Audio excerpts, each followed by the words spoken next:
The wind rattled the kitchen window at 10:47 on a Thursday night in December. Snow tapped the glass like impatient fingers. Two coffee mugs sat on the table between us, steam curling up from mine, hers already gone cold. The diesel furnace clicked on somewhere in the basement, that old familiar rumble I'd heard every winter for 40 years. Her suitcase was zipped, dark blue, the one she'd bought last spring for a trip we never took. She had her coat on already. "I'm not asking for permission," she said. "I need space. I'm moving to the guest house." I stared at the lipstick print on her mug, red, like always. "For how long?" "Until I figure out if I still want this marriage." 8 years, one sentence. She picked up the suitcase. The screen door slammed behind her. Through the window, I watched the guest house lights flicker on, 100 yards across the frozen yard. Two chimneys now, both smoking into the black sky. On the table edge, half buried under yesterday's mail, sat a yellow envelope from the county. Water rights renewal, due February 15th. Morning came at 5:30 whether I wanted it or not. The alarm didn't wake me. I'd been staring at the ceiling since 4. My breath hung visible in the bedroom. Furnace must have cycled off. I pulled on yesterday's jeans, flannel shirt, the Carhartt jacket with the torn pocket I kept meaning to fix. Outside, the cold hit like a fist. -8 on the barn thermometer. My boots crunched through 3 inches of fresh snow. The metal gate latch burned my bare hand when I grabbed it. Should have worn gloves. Never did, though. 40 years of this, I could feed cattle in my sleep. The herd was waiting, 40 head, their breath making clouds in the dark. They knew my truck sound, knew my footsteps. A few of the older cows lowed, that low rumble that means, "We're hungry, but we trust you." I scooped grain into the troughs, the metal scoop scraping concrete, through hay bales that cracked when they hit frozen ground. The sweet smell of alfalfa mixed with the musk of cattle and diesel from the idling truck. Across the yard, the guest house chimney was smoking, thin gray line against the purple dawn. So she was awake too. I didn't text her, didn't call. She'd said space. I figured that meant silence. 4 days passed like that. I fed cattle, went to town for feed, fixed a broken water line in the barn. She didn't come to the main house. I didn't walk over there. On Sunday, Wade stopped by with fence posts I'd ordered. He glanced at the guest house, then at me, but didn't ask. Good man. Monday afternoon, my phone buzzed. Text from Diane. "Can you bring firewood to the guest house? It's cold." I loaded 6 logs into the wheelbarrow. The wood was seasoned oak, smelled like smoke even before burning. Wheeled it across the yard, the metal squeaking in the cold. Knocked twice on the guest house door. She opened it wearing a robe I didn't recognize, hair pulled back, mascara smudged under one eye. "You could have texted first," she said. I set the wood down by the fireplace, turned to leave. "That's it? You're not going to talk to me?" "You asked for space." "Space doesn't mean being a stranger." I looked at her. "What does it mean then?" She crossed her arms. "I don't know. I just need you to understand." "I'm trying to." "No, you're not. You're just—" She waved her hand. "Never mind. Thank you for the wood." Back at the main house, I sat at the kitchen table. The yellow envelope was still there. I opened it. County Water Rights Division. Permit renewal due February 15th. Both property owners must sign. My name, her name. Joint property, joint signature required. I pulled out the drawer where I kept the farm records. Found a blank notebook, college ruled, the kind I used to use for cattle breeding records. Opened it to the first page. Clicked my pen. December 23rd, 2:14 p.m. Firewood request, delivered, no conversation. The pen scratched across the paper. That sound, ink on cheap paper, felt like something settling into place.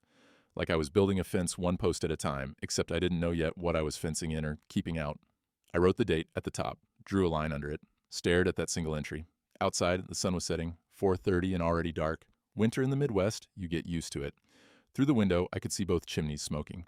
Hers looked like it was burning more wood than usual. Maybe the guest house didn't hold heat well. Maybe she was burning hot because she was angry. I didn't know, didn't ask. My phone buzzed again, another text from her. "Did I upset you?" I looked at the message, looked at the notebook, clicked the pen again. December 23rd, 6:47 p.m. Text. "Did I upset you?" No response. I set the phone face down on the table. The furnace kicked on, cattle lowed in the distance, wanting their evening feed. I stood up, put on my coat, walked back out into the cold. The routine didn't change. Cattle didn't care about marriage problems. They needed feeding at 5:30, and 5:30 came every single day, no matter what. The mail came on the 27th. I drove into town to pick it up at the post office because our rural box was too small for packages. Mrs. Havers was working the counter like always. 70-something with hands that shook when she sorted letters. "Morning, Clayton," she said, smiled too wide. "How's Diane settling into the guest house?" The words hit different when someone else said them, made it real, made it public. "She's fine. I heard she needed some time to think. That's healthy, isn't it? Couples therapy and all that." I didn't correct her, just took my mail and walked out. The cold air felt better than her sympathy. In the truck, I sorted through the stack. Feed bill, property tax statement, and another yellow envelope. Same county logo. I tore it open right there in the parking lot. Reminder, water rights permit renewal. Due February 15th, both property owners must sign. Failure to renew will result in forfeiture of irrigation rights. I read it twice. February 15th, 7 weeks away. The farm had held those water rights since 1947. My father had cleared this land with a mule and a goddamn plow. Without water rights, I couldn't irrigate the south pasture. Without that pasture, I'd have to sell half the herd. Without the herd, there was no farm. I drove home with the yellow envelope on the passenger seat, that bureaucratic yellow that meant deadlines and consequences. January rolled in cold. The coldest week in 12 years, the radio said. -18 one morning. The cattle's water troughs froze solid. I broke ice with a sledgehammer at dawn, the crack echoing across frozen ground. My hands went numb even with gloves. Diane texted 4 times that week. "Are you okay? Just checking in. Can we talk soon? I miss hearing your voice." I responded to the first one, typed, "Yes." The other 3, I logged in the notebook. Didn't answer. She'd said she needed space to think. I figured thinking required quiet. The ledger was up to 22 entries by the 10th of January. Most of them were texts. A few were her appearing at the barn during feeding asking why I was ignoring her. I wasn't ignoring her. I was doing exactly what she'd asked. "I told you," I'd said on January 30th, "you wanted space." She'd cried, walked back to the guest house. I wrote it down. January 30th, 6:15 a.m. Appeared at barn, asked why I'm ignoring her, reminded her she asked for space. She left crying. That night, Boone knocked on my door. He lived 200 yards west, been my neighbor 35 years. Vietnam vet, never talked about it except once when drunk. He was holding 2 thermoses of coffee. "Thought you could use company," he said. We sat on his porch, even though it was 14 degrees. The cold kept you honest. Couldn't hide behind comfort. "What's Diane doing out in that guest house?" he asked. "Taking space?" "Space from what?" "From me, apparently." Boone sipped his coffee, adjusted his Vietnam vet cap. "You seem all right to me. Steadiest man I know." I pulled out the notebook, showed him. He read through the entries slow, lips moving slightly. When he finished, he handed it back. "You're doing exactly right," he said. "Her sister called yesterday, said I've abandoned her." "You're still on the same property." "That's what I said." Boone stared out at the dark fields. "She's testing you. Don't blink." I drove home at 7. The guest house was dark. First time in 3 weeks I'd seen it without lights. I didn't know if that was good or bad. February came in with sleet. The kind that coats everything in ice, makes the whole world look like glass. I had a meeting with Lyle Pruitt, the attorney who'd handled my first wife's estate. He'd called about the water permit, said we should talk. He came to the house at 11, brought his briefcase, wire-rimmed glasses sliding down his nose. "Joint property's tricky," he said, "especially when one party's uncooperative." I showed him the yellow envelope. He read it. Then I showed him the notebook. He read every entry. Took him 6 minutes. When he looked up, something had changed in his face. "This is textbook contradictory conduct," he said. "That a legal term?" "It is now." He adjusted his glasses. "Keep doing exactly this. Document everything, every text, every conversation, every time she asks for contact after demanding space." "What's the point?" "The point," Lyle said, "is that words matter. If she says one thing and does another, that's evidence." "Evidence of what?" He packed up his briefcase, paused at the door. "Abandonment clauses exist in old county codes. Let me dig." He left me sitting there with 34 documented entries in 7 weeks until the farm's water rights expired. Outside, sleet tapped the windows, the sound of time running out. February 3rd, a Tuesday. The phone rang at 9 in the morning. Unknown number. I let it go to voicemail, listened to it while I was greasing the tractor. "Clayton, this is Margaret." Diane's sister, voice tight like a spring wound too far. "Diane says you've abandoned her. She's devastated. You need to call her. This is cruel." I wiped grease off my hands with a rag that smelled like diesel and dirt. Called her back. She moved out, I said. I'm still here. But you won't even talk to her. She told me not to contact her. You're being intentionally difficult. I'm being literal. Margaret made a sound like air escaping a tire. You know what she meant. How would I know that? She hung up. I wrote it in the ledger. Entry 43. My hand was steadier now. The ritual of writing had become automatic. Date, time, event, response. Like feeding cattle. Something you did because it needed doing. 3 more calls came that day. Diane's mother, someone from church. Another unknown number I didn't answer. My phone felt like a live thing, buzzing and demanding. I turned off the ringer, put it in a drawer. That evening, I walked over to Boone's place. He was on his porch, even though it was 18 degrees. Had a pipe going, that sweet tobacco smell mixing with wood smoke from his chimney. You look tired, he said. Her family's calling. What do they want? For me to chase her. Boone tamped his pipe. You gonna? No. Good. He stood up. Come on, let's split some wood. We worked in his side yard for an hour, the axe hitting oak, that solid thunk that rattles up your arms. Physical work that didn't require talking. The logs split clean, that fresh-cut wood smell. The pile growing while the sun set orange behind bare trees. She's testing you, Boone said, breathing hard. Don't blink. That night, for the first time since December 18th, the guest house went completely dark at 9. I watched from the kitchen window. 1 minute the lights were on, the next they weren't, like she'd decided something. I didn't know what. January 25th, Lyle came back. He had papers with him this time. Copies of county codes, sections highlighted in yellow. Found something, he said. Set the papers on my kitchen table. 1978 Emergency Sole Signatory Provision, Section 47, subsection C. What's it say? Says if a spouse voluntarily absents from the marital domicile for more than 60 days and refuses to cooperate on essential farm operations, the remaining spouse can petition for emergency sole signatory authority. I counted in my head. December 18th to now, 38 days. That's not 60. Not yet. Lyle pushed his glasses up. But it will be. And when it is, we file a petition. The judge reviews the evidence. If she's been asking for contact while simultaneously withholding cooperation, that's contradictory conduct. Grounds for emergency authority. She could just sign the permit. She could. Has she offered? I thought about the text from February 8th, the one I hadn't mentioned yet because it had only come yesterday, the one that sat in my phone like a stone. I'll sign the permit if you sign a separation agreement first. Terms attached. I'd opened the attachment, read the dollar amount, $840,000, half the farm's assessed value, for 8 years of marriage. I showed Lyle my phone. He read it. His jaw tightened. That's extortion.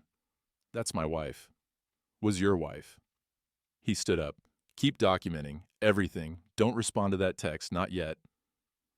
After he left, I sat at the table, opened the notebook. The pages were filling up, entry after entry, a record of every contradiction. Every time she'd demanded space and then punished me for giving it. February 8th, 2:31 p.m. Text. I'll sign permit if you sign separation agreement. Terms. $840K. Did not respond. I underlined extortion to O. The pen pressed hard enough to indent the next page.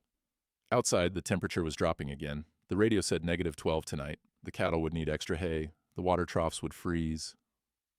Morning would come at 5:30 like always. I closed the notebook, put it back in the drawer.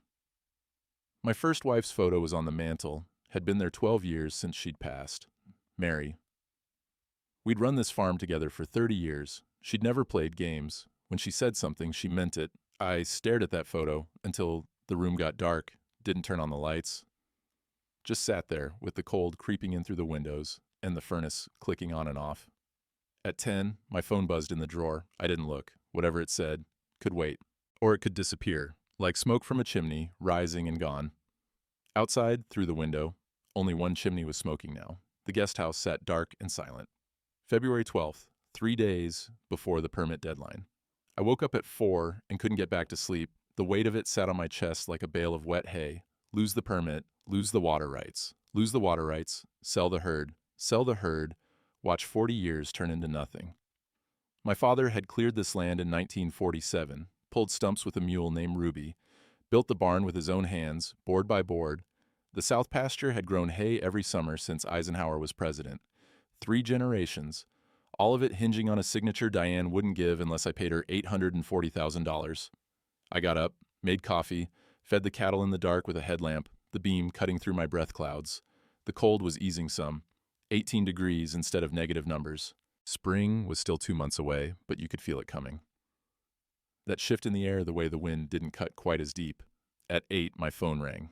Lyle. I found it, he said. No greeting. The loophole. Can you come to my office? When? Now. His office was in town, above the hardware store. Smelled like old paper and coffee. He had documents spread across his desk, sticky notes everywhere, 3 law books open. Emergency sole signatory provision, he said. Section 47C. I was right about the 60 days. But there's more. He pointed to a paragraph I couldn't read without my glasses. If a spouse voluntarily absents from the marital domicile for more than 60 consecutive days and refuses to cooperate on essential farm operations that would result in economic hardship, the non-absent spouse may petition the county for emergency sole signatory authority. How long does that take? Hearing within 48 hours, if you can prove imminent harm. Permit deadline is 3 days away. That qualifies. I counted again. December 18th to today, 56 days. We're 4 days short. We file on the 16th. Day after the deadline passes, you're at 60 days. We request an emergency hearing, show the judge your documentation, show him her extortion text. He grants temporary sole signatory authority. You sign the permit. We file for a 30-day extension while the court reviews. And if the judge says no? Lyle took off his glasses, rubbed his eyes. Then you lose the farm. I drove home with my hands tight on the wheel. The truck heater blasted, but I was cold anyway. That deep cold that comes from inside. At the house, I opened the notebook. 58 entries now. Nearly 2 months of documentation. 2 months of her asking for space and contact at the same time. 2 months of me doing exactly what she'd said and being called cruel for it. The courthouse was in the county seat, 40 minutes away. Old limestone building with marble floors that echoed when you walked. I'd been there once 12 years ago to probate Mary's will. Different situation, different marriage. February 14th, Valentine's Day. The irony wasn't lost on me. The hearing was at 10. Lyle met me in the lobby. We sat on a wooden bench that smelled like lemon polish and waited. At 9:55, a clerk called us in. Judge Kellerman presided. Woman in her early 60s, gray hair cut short, reading glasses on a chain. No makeup, no nonsense face. She'd been on the bench 18 years, according to the plaque behind her. Diane was already there with her attorney, a man named Walsh from 2 counties over. She wore the navy suit she'd bought for bank meetings back when she was still working.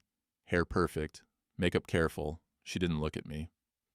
Mr. Pruitt, the judge said, you've filed an emergency petition for sole signatory authority on a water rights permit. Walk me through it. Lyle stood, laid out the timeline. December 18th departure, 61 days of separation, the permit deadline, Diane's refusal to sign unless I paid her $840,000. Do you have evidence of this refusal? Judge Kellerman asked. Lyle handed her my phone. She read the text. Her eyebrows went up slightly.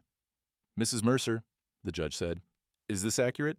You're withholding a signature on an essential agricultural permit in exchange for a separation agreement? Walsh stood up. Your Honor, my client has legitimate concerns about the division of marital assets.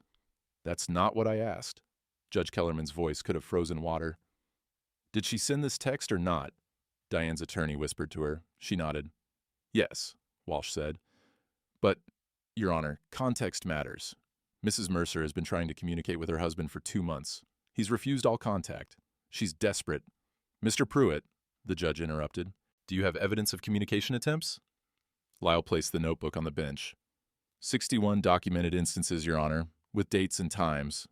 Judge Kellerman opened it, started reading. The courtroom was silent except for pages turning. I could hear someone breathing in the back row, could hear the radiator hissing, could hear my own heartbeat. She read entry 1, entry 14, entry 23, entry 43, entry 58. Took her 4 minutes to scan through them all. When she looked up, her face had changed. Mrs. Mercer? She wasn't asking now. On December 19th, you texted your husband, stop suffocating me. I'll contact you when I want to. Is that correct? Diane's face went pale. I was emotional. I didn't mean. And then, on December 23rd, you texted him asking for help with firewood. Yes, but. And on January 3rd, you texted him 4 times asking if he was okay. Your Honor, I was worried. And on January 30th, you appeared at his workplace. She checked the notebook. The barn, at 6:15 in the morning, asking why he was ignoring you. Diane was crying now, mascara running. I made a mistake. I was confused. I didn't know what I wanted. Judge Kellerman closed the notebook, set it down carefully, looked at me for the first time. Mr. Mercer, did you respond to any of these 61 attempts at contact? One, Your Honor, on January 3rd. I texted back yes when she asked if I was okay. And the other 60? I didn't respond. She'd told me to stop contacting her. I was respecting her wishes. The judge looked at Diane, at Walsh, back at the notebook. You can't demand space and contact simultaneously, she said. That's not how words work. Mr. Mercer took you at your word. That's not abandonment, that's respect. Walsh stood up again. Your Honor, if we could just... Mr. Walsh, Judge Kellerman's voice was steel. Does your client intend to sign the water rights permit? Silence. Walsh whispered to Diane. She shook her head. Not without the separation agreement, Walsh said. Then we're done here. The judge picked up her gavel. Emergency sole signatory authority is granted. Mr. Mercer may sign the permit without spousal consent.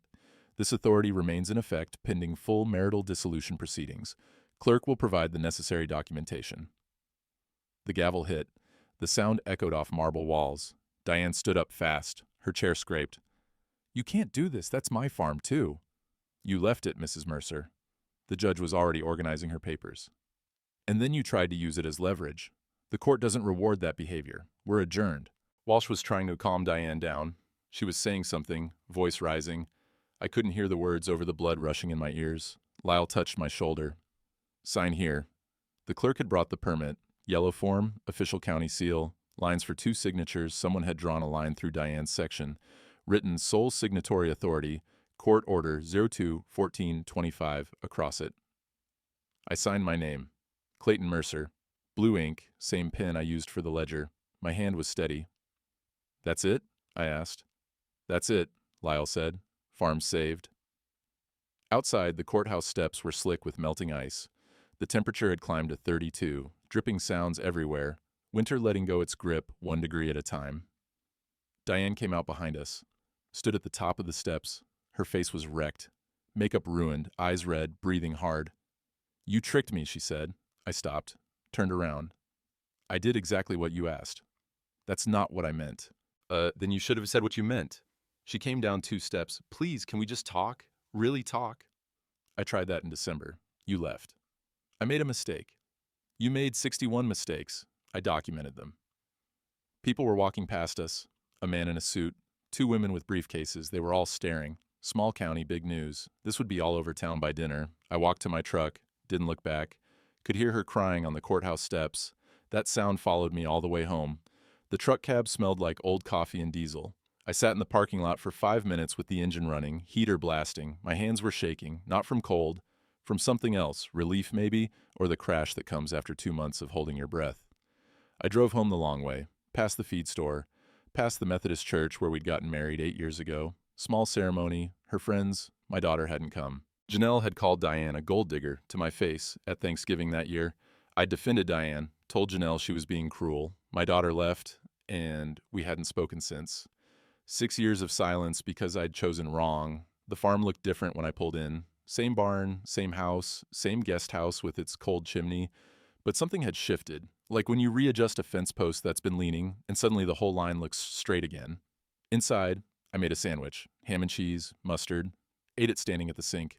Through the window I could see the cattle grazing on the hay I'd put out at dawn. Simple, predictable, honest. My phone buzzed, text from Diane. I can't believe you did this to me. I stared at it, picked up the notebook, opened to a fresh page. February 14th, 1:47 p.m. Text. I can't believe you did this to me. No response. I set the phone face down, finished my sandwich, washed the plate. The routine of it was calming. Do the next right thing, then the next. That's how you get through. At 3, there was a knock. I figured it was Lyle. with more paperwork. Opened the door to find Diane standing there. She'd changed out of the navy suit. Jeans now, my old Iowa State sweatshirt that she'd claimed as hers years ago. Face scrubbed clean, no makeup, eyes swollen. "We need to talk," she said. "I thought that's what the courthouse was for." "Not there. Here, please." I stepped aside. She came in, moved to the kitchen table like she still lived here, sat in her old chair, the one facing the window. For a second it felt like December 17th, like none of this had happened. Then I saw the guest house through the window and remembered. "I'm sorry," she said. "I didn't think you'd actually—" She stopped. "I thought you'd fight for us." "By ignoring what you said? By caring enough to try?" I leaned against the counter, crossed my arms. I did care. That's why I listened. And that's not what I meant by space. "What did you mean?" She looked at her hands. "I don't know. I was angry. You were always working, always with the cattle, always—" She waved at the window. "Out there. I felt invisible." "So you moved out. I wanted you to notice." "I noticed. You told me to stop suffocating you, so I did. I didn't mean literally." There it was. That word. Literally. The gap between what she said and what she meant. The space where I'd been living for 2 months. "Diane?" My voice came out tired. "I'm 67 years old. Been on this farm my whole life. Cattle get fed at 5:30. Fences get mended when they break. When someone tells me something, I believe them. I don't read minds. I don't play games. This isn't a game to me. Then what is it?" She started crying. Not the courthouse crying, loud and desperate. This was quiet, tears running down her face while she sat there staring at nothing. "I'm scared," she said. "I'm 62. If we get divorced, I have nothing. No job, no savings. You know that. The prenup your daughter made you sign. You agreed to it. Because I loved you.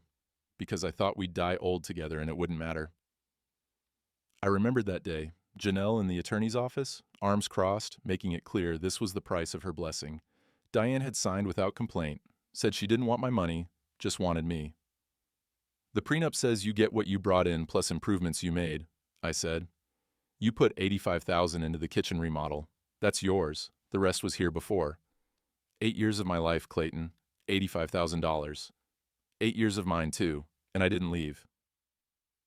She stood up, came toward me, put her hand on my arm. "Can we try again? Really try? I'll tear up the separation agreement. I'll sign whatever you need. I made a mistake. People make mistakes." I looked at her hand on my sleeve. Small hand, thin fingers, she'd lost weight. I could see it in her face, her wrists. "You made 61 mistakes," I said. "In 61 days. That's not a mistake. That's a pattern." She pulled her hand back. "You counted." "I documented." "That's—" She laughed, but it wasn't a happy sound. "That's cold, Clayton. That's calculated. You demanded space. I gave it. You demanded contact. I refused. Then you tried to take my farm." I straightened up. "Now you want to try again, but what I want is you to leave." "This is my house too." "No," I shook my head. "It's not. It was never yours. You lived here. That's different than owning it." Her face changed then. The softness left. Something harder came through. "I should have listened to my sister," she said. "She told me you were too old, too set in your ways. I thought I could make you happy. You did, for a while. And then you moved out and tried to extort me." She grabbed her coat from the back of the chair. "You'll regret this. Maybe." Well, she left without slamming the door. That was worse somehow. The soft click of it closing. The sound of someone who'd already given up. Through the window, I watched her walk back to the guest house. Her shoulders were hunched. She looked small, crossing that frozen yard. I sat down at the table, opened the notebook. February 14th, 3:22 p.m. Appeared at main house. Asked to try again. I declined. She left. The pen felt heavier than usual. February 17th, late afternoon. I was in the barn checking a heifer that looked ready to calf when I heard the truck. Boone's old Ford, the one with the bad muffler you could hear half a mile away. He had fence posts in the bed, 6 of them, fresh-cut cedar, the smell sharp and clean even in the cold. "Thought you could use these," he said. "Got extras?" We both knew he didn't have extras, but that's how neighbors worked. You helped without making a man feel small for needing it. We unloaded them by the south pasture fence. The ground was thawing, mud sucking at our boots. That in-between time, too cold for spring work, too warm for the ground to stay frozen. Everything turning to soup. "Heard about the courthouse," Boone said. "News travels." "It does." He leaned against the truck bed, pulled out his pipe, but didn't light it. "My wife got a call yesterday. From Diane." I stopped stacking posts. "What did she say?" "That you're abusing her, cutting her off, freezing her out, isolating her." The word abuse sat heavy between us.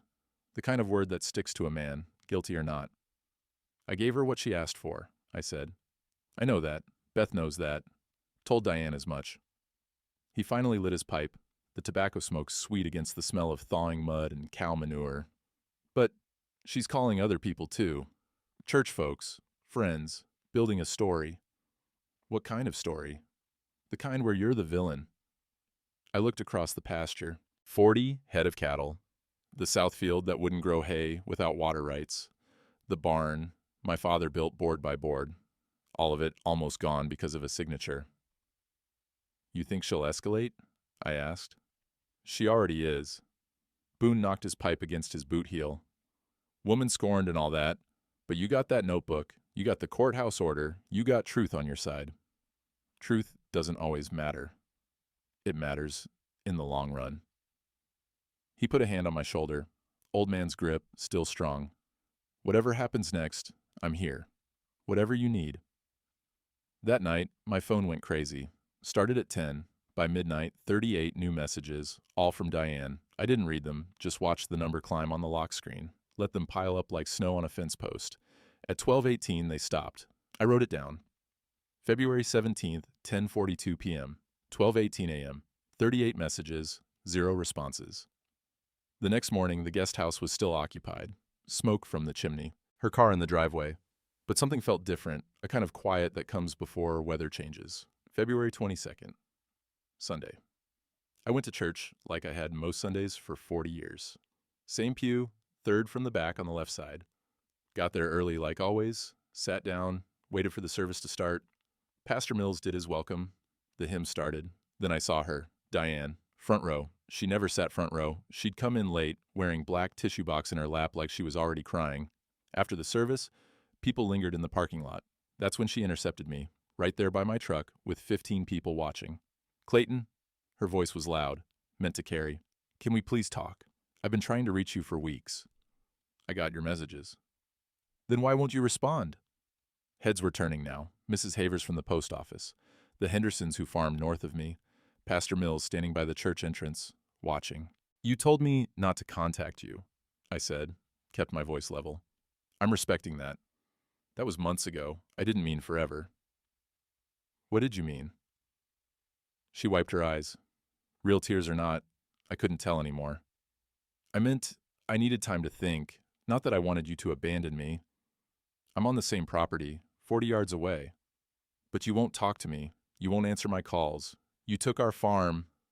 "I saved our farm," I said. "You tried to extort me. There's a difference." Pastor Mills was walking over now. "Folks, maybe we should—" "He documented everything," Diane said to him. "To everyone. Every text, every time I reached out. Like he was building a case against me. What kind of person does that?" I felt the weight of their eyes. Small town, small church. These were people I'd known 30 years, 40 years. People who'd helped us bury Mary, who'd congratulated me when I remarried, who'd brought casseroles when I had surgery on my knee. I pulled out my phone, opened the photos, found the one I'd taken of her February 8th text. The separation agreement, the $840,000. Held it up so Pastor Mills could see. "The kind of person," I said, "who gets told stop suffocating me one day and then gets blackmailed the next." Pastor Mills read it. His face changed. Diane's face went white. That was private. Nothing's private when you try to take someone's farm. I put the phone away. "I have 61 documented instances of you demanding space and contact at the same time. The judge called it contradictory conduct. I call it testing me. Either way, I'm done." I got in my truck, started the engine. Through the window I could see the crowd. Some looked at me, some looked at Diane. Mrs. Havers was nodding slowly. The Hendersons were walking away. Before I pulled out, Mrs. Havers caught my eye. gave me a small nod. I believe him, I heard her say to someone. I drove home with my hands tight on the wheel and mud splashing up from the tires. February 25th. The phone rang at 9 in the morning. Lyle. Found it, he said. His voice had that edge of excitement attorneys get when they discover obscure law. Section 47C, subsection D, the emergency provision I mentioned, 1978 County Code, never repealed, never updated. It's still active. What's it say exactly? If a spouse voluntarily absents from the marital domicile for more than 60 consecutive days and refuses to cooperate on essential agricultural operations that would result in economic hardship, the non-absent spouse may petition for emergency sole authority on all farm-related decisions pending full dissolution proceedings. I counted in my head, December 18th to today, 69 days. We already got the permit signed, I said. This goes beyond the permit. This covers everything. Equipment purchases, livestock sales, land use. She can't block you on any of it. He paused. And Clayton? The code specifically mentions voluntary absence. She moved out. You didn't kick her out. That matters. She's still on the property. Guest house doesn't count. Separate structure, separate living arrangement. She abandoned the marital residence. Her choice. After I hung up, I sat at the kitchen table. The yellow permit envelope was filed away now, signed, stamped, official. But there were other decisions coming. The grain auger needed replacing. 200 yards of fence in the north pasture were sagging. Spring planting in 6 weeks. All of it required money. Money that was joint property. Money she could block me from spending. Except now she couldn't. I opened the notebook.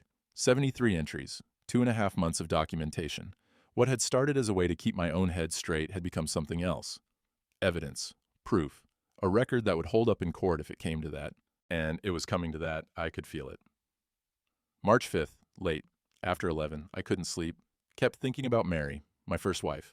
How different she'd been. When Mary said something, she meant it.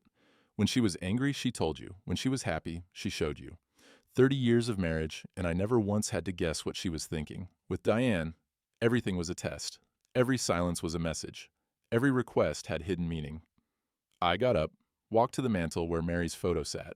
Black and white, faded, her at 40, before the cancer, before the long decline. She was smiling in it, that real smile she had. Not posed, just happy. Would you think I'm doing right? I said to the photo. Out loud, in the dark, like a crazy person. No answer, just the furnace clicking, the house settling, wind rattling the windows. I picked up the ledger from the table, turned to entry 67, January 28th. Diane had texted, "I'm scared. Please talk to me." I hadn't responded. Now, in the middle of the night, I wondered, was I being strong or just stubborn? Was this dignity or cruelty? She'd said she was scared. What if she'd meant it? But then I thought about the separation agreement. $840,000, the farm my father built, the water rights she'd tried to hold hostage, the courthouse scene, the church parking lot, tests, all of it, testing to see if I'd break. I closed the notebook, put it back in the drawer. Mary's face watched from the mantel.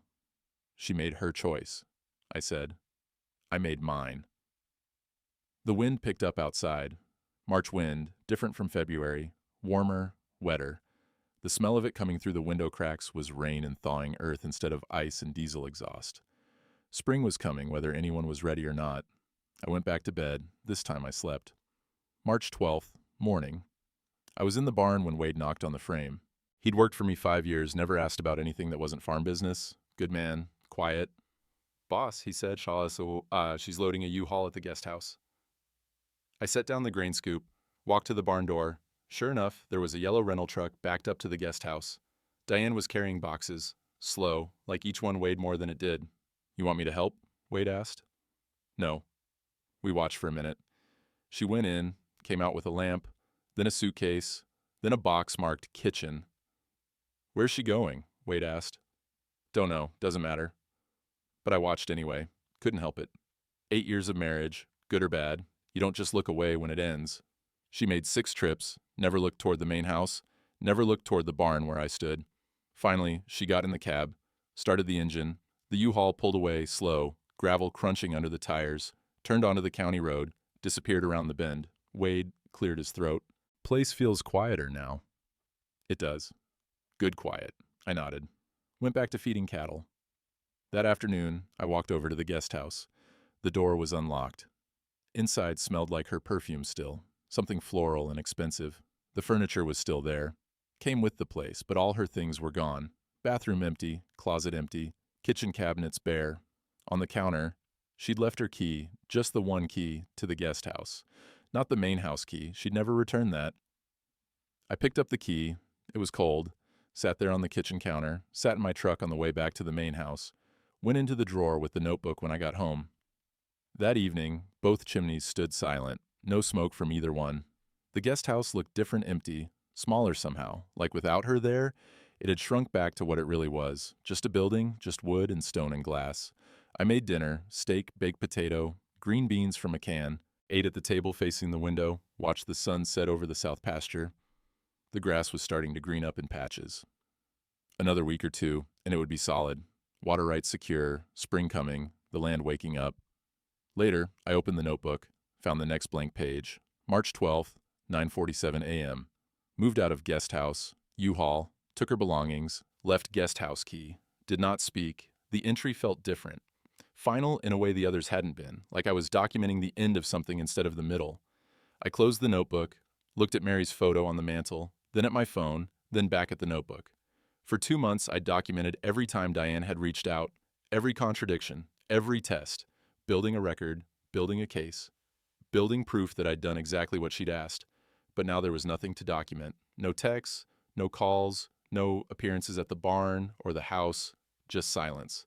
The kind of silence that meant it was actually over. I sat there until dark. The furnace clicked on. The house settled around me. Outside, the March wind carried the smell of rain and wet earth, spring smell, new beginning smell. For the first time in 69 days, I felt like I could breathe all the way in. The next morning at dawn, I fed the cattle like always. The routine hadn't changed. 5:30 came whether you were ready or not. The herd was waiting. They didn't care about marriage problems or courthouse hearings or women who moved out. They just needed feeding. I threw hay, poured grain, broke the ice on the water trough, even though it was thin now, barely frozen. The sun came up orange through the barn door, light spreading across frozen ground, touching the fence posts, the pasture, the empty guest house. One chimney now, just mine. I stood there watching that sunrise, feeling the cold leave my hands as the light warmed them, feeling something else leave too. Something heavy I'd been carrying since December 18th. Not quite forgiveness, not quite peace, but something close to both. Wade showed up at 7 with coffee. We stood by his truck bed, steam rising from paper cups, not talking, just being, the way men do when words aren't needed. "You gonna keep the guest house?" he finally asked. "For now." "Could rent it." "Could," he nodded, drank his coffee. First calf came 2 weeks early, born yesterday, bull calf, strong. "Mother doing okay?" "Better than okay, natural birth, she knew what to do." I looked toward the barn, life continuing, new generation, the way it always did, regardless of human problems. "That's good," I said. Wade finished his coffee, crushed the cup. "Boss, you did right. Whatever anybody says, you did right." He drove off before I could respond. I went back inside, wrote down the date in the notebook, March 13th, no entry to log, just the date, proof that a day had passed without incident. That night, my daughter called. First time in 6 years. Her voice on the line sounded older than I remembered. "Dad?" "Janelle." I heard what happened. With Diane. A pause. "I'm sorry." "Don't be. I should have been there. I should have—" Her voice cracked. "I was wrong too, about not coming around, about the things I said." I sat down, closed my eyes. "You were protecting me. You saw something I didn't. That doesn't make it right. I abandoned you too." "You didn't abandon me. You just left. There's a difference." She laughed. Small sound, sad but real. "That sounds like something Mom would have said." "It does." We talked for 40 minutes, about our kids, about the farm, about Mary, about Diane, about the 6 years of silence that didn't need to be silent anymore. When we hung up, the house felt less empty. Spring was coming. I could feel it in my bones. The courthouse hearing had happened 2 weeks ago, but I was still replaying it. February 14th, Valentine's Day irony and all that. The way Judge Kellerman had read through the ledger, face unchanging, then looked at Diane like she was something unfortunate that needed addressing. That morning had started at 5:30 like always. I'd fed the cattle before dawn, the air still winter cold but softer somehow.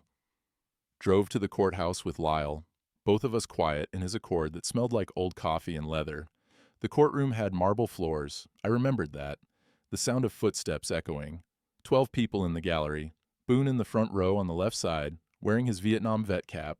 He'd driven 40 minutes to be there without me asking.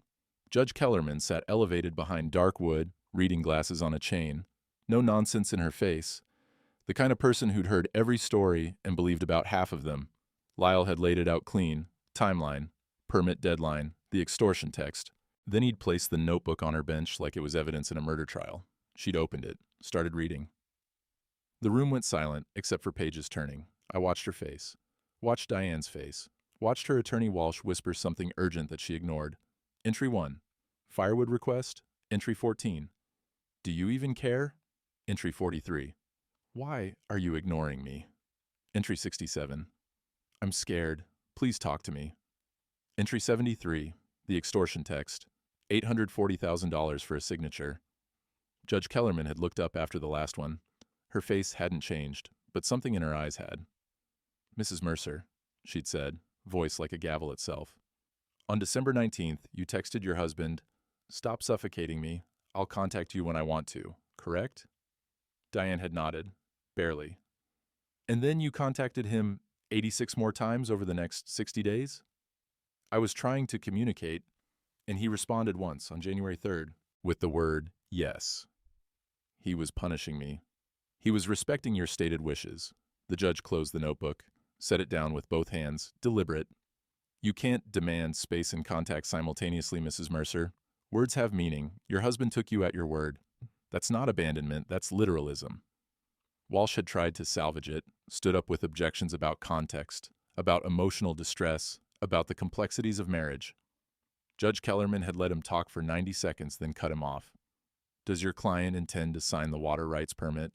Walsh whispered to Diane again. Longer this time. She shook her head. He'd straightened his tie. Not without the separation agreement, Your Honor. The gavel came down.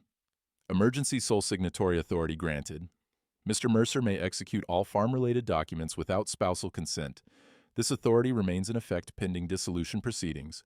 Clerk will provide certification, just like that. 2 months of documentation, 87 entries, 1 ruling.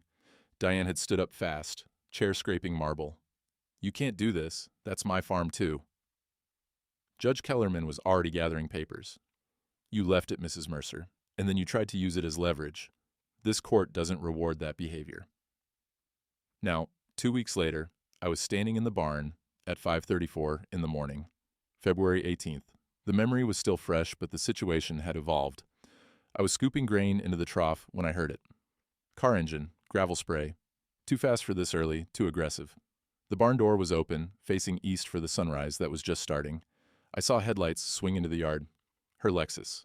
She got out before the engine stopped, door hanging open, dome light on. She was wearing the clothes she'd worn to court. Navy suit, wrinkled now, hair wild, heels that had no business in a barn. She ran, across the frozen mud, through the door. The cattle nearest the entrance startled, heads up, ears forward, alert. You can't do this, she said, voice shrill in the barn space, echoing off rafters. You can't just take everything. I set down the grain scoop, turned to face her. I didn't take anything. Judge gave me authority to save the farm. It's my farm, too. You left it. I left the house. I was still on the property. Guest house isn't the marital residence. Lyle explained that. She came closer. The cattle were moving now, backing away, 6 of them toward the far wall, 3 young calves bleating, that sound they make when they're scared, high-pitched and urgent.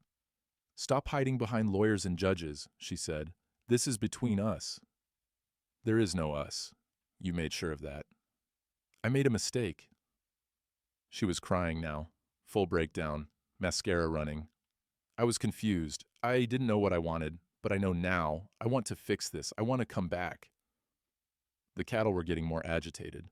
15 of them had moved to the far end now. 2 were at the side door trying to get out.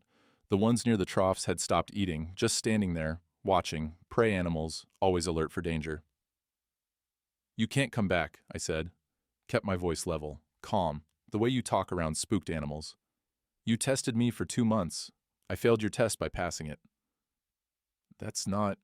She grabbed my jacket, both hands pulling. Please, I'm sorry, I'll sign anything. I'll do anything, just give me another chance. One of the calves bellowed, loud, panicked. Its mother answered, deeper. The herd was fracturing now. 20 cattle pressed against the far wall, 10 at the side door, 8 still near me but stamping, nervous. Let go, I said. Not until you listen. The water trough went over. 2 cows backing up too fast, spooked by her voice, by the tension. 300 pounds of galvanized steel full of water. It crashed, water flooding across concrete, the sound like thunder in the enclosed space. The herd scattered, full panic now. 30 cattle trying to get away from the noise, from her, from everything. Hooves slipping on wet concrete, bellowing, the whole barn chaos. Wade appeared in the doorway, must have heard the crash from his truck. Boss, you need help? I pulled Diane's hands off my jacket, stepped back. No, she's leaving. Diane looked around, at the scattered cattle, at the overturned trough, at Wade standing there witness to her breakdown. Her face changed. The desperation left. Something harder came in. You bastard, she said.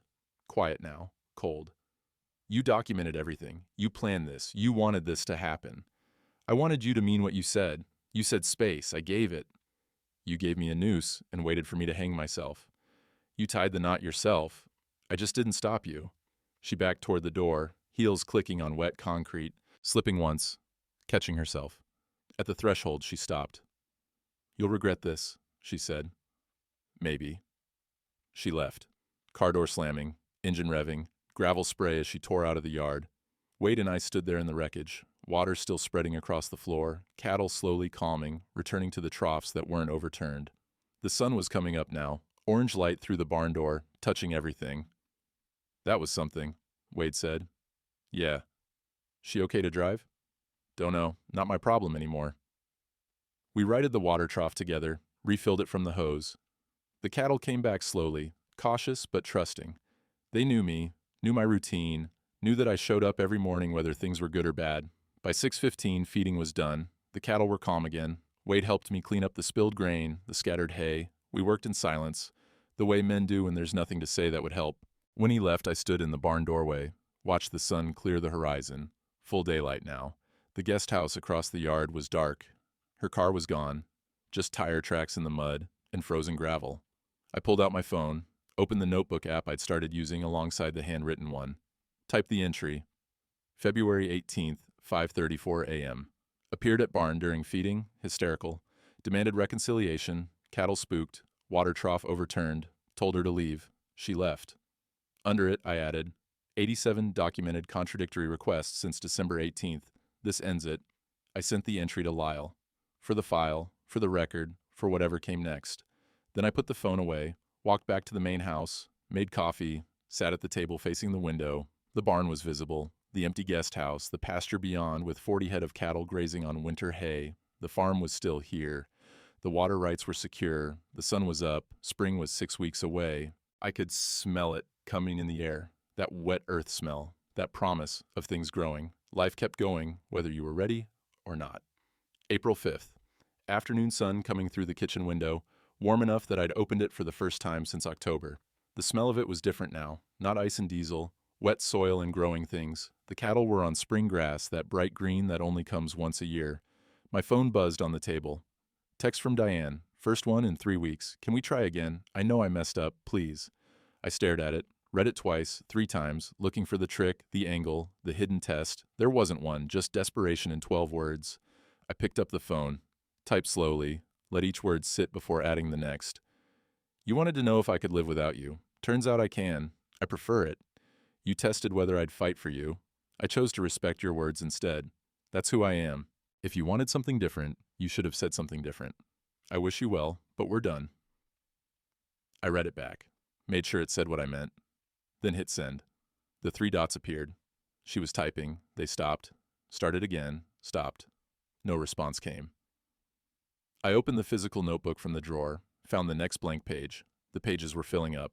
Almost full now. 2.5 months documented. 87 entries of her asking for what she'd said she didn't want. April 5th, 2:14 p.m. Text. Can we try again? I know I messed up. Please. Response. Full explanation. Boundary set. Done. I closed the notebook. Held it for a minute. All those pages. All those entries. A record of contradictions, of tests, of someone who said one thing and meant another. Or maybe meant both. Maybe she'd wanted space and wanted me to chase her. Maybe she'd wanted me to ignore her words and read her mind. Maybe she'd wanted me to be someone I wasn't. I put the notebook on the shelf above the sink. Next to the farm records from 40 years. Next to Mary's old recipe box that I'd never opened since she died. Next to the parts of a life that were finished but still mattered. The ledger was closed now, no more entries to write. I sat back down at the table, drank my coffee, looked out at the barn, the pasture, the guest house, with its windows dark and chimney cold. Through the phone I could see she'd read the message. No dots appeared, no response came, just the read receipt, proof that she'd seen it and had nothing left to say. That was fine, I'd said what needed saying. The sun moved across the table, warm on my hands, spring sun, not winter, the kind that promised planting season and new calves and grass growing tall enough to cut for hay. At 3 I called Lyle, told him to proceed with dissolution paperwork. He'd been waiting for me to say it, said he'd have documents ready by the end of the week. "You doing okay?" he asked. "I am." "Good. You did the right thing, Clayton, every step." After I hung up, I walked outside. The air was 52 degrees, warm enough for just a shirt. I walked to the barn, checked on the cattle. The heifer that had calved in March was doing well. Her calf was strong, running with the others. Wade was mending fence in the north pasture. I helped for an hour, stretching wire, setting posts, physical work that didn't require thinking, the sun on my back, the smell of cedar posts, the sound of the post hole digger breaking a ground that was finally soft enough to work. "Place is looking good," Wade said. "It is." "You seem better." "I am that too." We finished the fence line by 5. Walked back to the barn together. He got in his truck, drove off with a wave. I stood there watching the sun get lower, the shadows getting long across the pasture. Both chimneys stood against the sky. Only one had smoke. That night, I made dinner. Pork chops, mashed potatoes, applesauce from a jar. Ate at the table, watching the last light fade. When it was full dark, I washed my plate, dried it, put it away. The house was quiet, but it was a good quiet, the kind that comes from being alone by choice instead of abandonment. I looked at my phone one more time. No new messages. The conversation with Diane was still there, my final text at the bottom, read but not answered. I blocked her number, not out of anger, just out of being done. Then I turned off the lights and went to bed. Tomorrow was April 6th. The cattle would need feeding at 5:30. Spring planting started next week. Life continued whether anyone was watching or not, and I was okay with that. April 18th. Dawn came at 5:31, minute later than yesterday. The sun does that in spring, climbing earlier each day, promising summer even while frost still touches the ground some mornings. I was in the barn when it happened. The heifer I'd been watching, first-time mother, went into labor at 5:26. I'd delivered enough calves to know when to help and when to let nature work. This one didn't need me. She knew what to do. The calf came at 5:38. Bull calf, strong. He was standing by 5:50, wobbling on new legs, finding his mother's milk by 6. That's how it works. New life doesn't wait for perfect conditions. It just comes. I was wiping the calf down with a towel when I heard the car. Knew the engine, her Lexus, idling at the property edge 50 yards from the barn, on the access road, not my driveway. Public ground. Through the barn door I could see her, sitting in the driver's seat, windows up, just watching. I kept working. Dried the calf, made sure it was nursing, checked the mother. She was fine. Tired, but fine. Doing what mothers do. When I glanced back toward the road, Diane was still there, face visible through the windshield. She'd been crying. I could see that even from 50 yards. I straightened up, looked at her. She looked back. I nodded once. Not an invitation, just acknowledgement. "You're there. I see you. That's all." She sat for another minute. Then the car pulled away, slow. No gravel spray this time. No drama, just leaving. I watched until she disappeared around the bend. Then I went back to the calf. Wade showed up at 6:15 with coffee. Saw the newborn, smiled. "New life," he said. "Yep, spring's here." We stood there drinking coffee while the sun cleared the horizon. Orange light spreading across green pasture, the cattle grazing, the calf nursing, one chimney smoking from the main house. The guest house dark and empty, but that was okay. It would be rented by summer probably, or maybe I'd let Janelle use it when she visited. She'd said she might come in June with the grandkids. People ask if I'm angry. I'm not. She asked for space. I gave it. She wanted to know if I'd fall apart without her. I didn't. Maybe that makes me cold. Maybe it makes me clear. I don't know anymore. But the farm's still here, water rights intact. Janelle's talking to me again. The cattle are fed every morning at 5:30, whether I'm happy or sad or somewhere in between. Some things end, some things continue. Spring came, like it always does. The notebook sits on the shelf, closed. I don't open it anymore. Don't need to. The story's finished. Documented, done. Outside, the red-winged blackbirds are back. That trill they make, the sound of things beginning. Green grass coming in thick, warm soil under my boots. Life goes on, and I go with it.